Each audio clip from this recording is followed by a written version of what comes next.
আসসালামু আলাইকুম। Welcome to আখি স্বপন ভ্লগ। সবাই কেমন আছেন? আলহামদুলিল্লাহ আমরা অনেক ভালো আছি।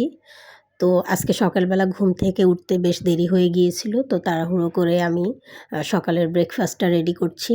তো আজ ভাবলাম যে আলু ভাজা করব, একটু সাথে বাঁধাকপি দেব আর করব পরোটা। তো ফার্স্টেই আমি আলু ভাজাটা করে নিচ্ছি। তো আলু ভাজাটা করার জন্য প্যানে কিছু পেঁয়াজ দিয়ে দিয়েছি। পেঁয়াজটা হালকা একটু নাড়াচাড়া করে এর মধ্যে লবণ দিয়ে দিলাম, দিয়ে একটু হলুদ গুঁড়ো দিলাম আর সঙ্গে দিয়ে দিলাম একটুখানি বাঁধাকপি আর আলুগুলো, সঙ্গে কাঁচামরিচ দিয়ে ভালোভাবে নাড়াচাড়া করলাম, করে কিছুক্ষণ ঢাকা দিয়ে রেখে দিলাম। তো কিছুক্ষণ ঢাকা দেওয়ার ফাঁকে আবার আমি ঢাকাটা উঠিয়েছিলাম, উঠিয়ে ভালোভাবে নাড়াচাড়া করে দিয়েছিলাম, দিয়ে একটু সেদ্ধ হওয়ার জন্য রাখলাম। আলু ভাজাটা হতে বেশি সময় লাগে না, খুব তাড়াতাড়ি হয়ে যায়।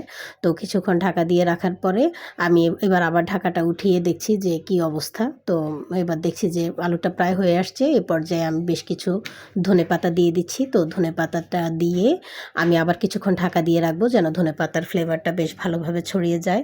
ব্যাস রেডি হয়ে গেল আমার আলু ভাজা। এবার আমি পরোটাটা ভেজে নিচ্ছি। তো পরোটাগুলো আমি আগেই বের করে রেখেছি ফ্রিজ থেকে। সব সময় আগে থেকে বেশ কিছু পরোটা বানিয়ে ফ্রিজে ফ্রোজেন করে রাখি, তাহলে সকালবেলা ঘুম থেকে উঠলে একটু দেরিতে উঠলেও আমার প্রবলেম হয় না, কারণ পরোটা রেডি থাকে। সকালবেলা উঠে পরোটা রেডি করা, ওটাকে আবার ভাজা বেশ দেরি হয়ে যায়, সময় লাগে। প্রতিদিন আর এসব ঝামেলা করতে ভালোও লাগে না।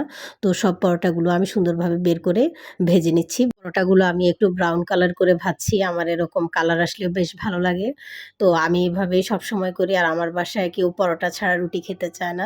আটা দিয়ে যে রুটি করা হয় তো ওগুলো ওরা খেতে চায় না, ওরা শুধু পরোটাই পছন্দ করে। তারপরেও মাঝে মধ্যে আমি রুটি করে দিই ওদেরকে। তো তখন ওরা একটু বিরক্ত হয়, তারপরেও খেয়ে নেয়, বেশি একটা ঝামেলা করে না। আমার ছেলে আবার চা খুব পছন্দ করে, তো আজকে ভাবলাম ওদেরকে পরোটার সাথে চাটাও করে দেই। তো চাটার জন্য পানিটা দিয়ে দিলাম, এ পর্যায়ে চা পাতা দিলাম।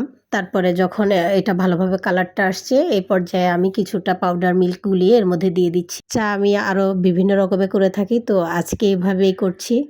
তো খেতে বেশ ভালো হয়েছিল। তো চাটা যখন ভালোভাবে কালার এসছে আর সুন্দর দেখা যাচ্ছে, এ পর্যায়ে আমি চাটা বন্ধ করে দিলাম। তো এবার সুন্দরভাবে একটা টি পটে ঢেলে নিচ্ছি। এই টি পটটা আমার অনেক পছন্দের। এটা আমার প্রথম অ্যানিভার্সারিতে আমার হাজব্যান্ডের ফ্রেন্ড ইউসুফ ভাই, তো উনি গিফট করেছিল। থ্যাংক ইউ ইউসুফ ভাই। আই হোপ আপনি আমার ভিডিওটা দেখছেন। তো চাটা ঢেলে নিয়ে আমি চলে যাব টেবিলে, ওদেরকে সব নাস্তা দিয়ে দিলাম টেবিলে। তো এবার চাটাও নিয়ে যাচ্ছি। আমি খুব কম সময়ে বাইরের থেকে নাস্তা আনাই, তো আমার ভালো লাগে না সেটা। আমার মনে হয় যেন সব রান্না সব কিছু আমি নিজের হাতে করব, করে ওদেরকে খেতে দেব। এটাই আমার মনের শান্তি, আমার তৃপ্তি। তো আমার ভালো লাগা এই আর কি। তো সব কিছু দিয়ে দিলাম, দিয়ে এবার নিজের হাতে সুন্দর করে ওকে চাটা ঢেলে দিচ্ছি। আমি, আমার হাজব্যান্ড, আমার বাচ্চারা, আমরা চাই আমাদের কোয়ালিটি টাইম খুব সুন্দর করে কাটাতে। তো আমাদের ভিডিওটা যদি আপনাদের কাছে ভালো লেগে থাকে তাহলে অবশ্যই একটা লাইক করবেন, কমেন্টস করবেন, শেয়ার করবেন আর ফলো বাটনে ক্লিক করে আমাদের পাশেই থাকবেন। আর যারা ইউটিউব থেকে আমাদের এই ফ্যামিলি ব্লগটা দেখছেন তাহলে প্লিজ আপনারা সবাই আমার চ্যানেলটাকে সাবস্ক্রাইব করে দেবেন। তো সবাই ভালো থাকবেন, আমাদের জন্য দোয়া করবেন। এতক্ষণ ধরে আমার এই ফ্যামিলি ব্লগটা দেখার জন্য ধন্যবাদ।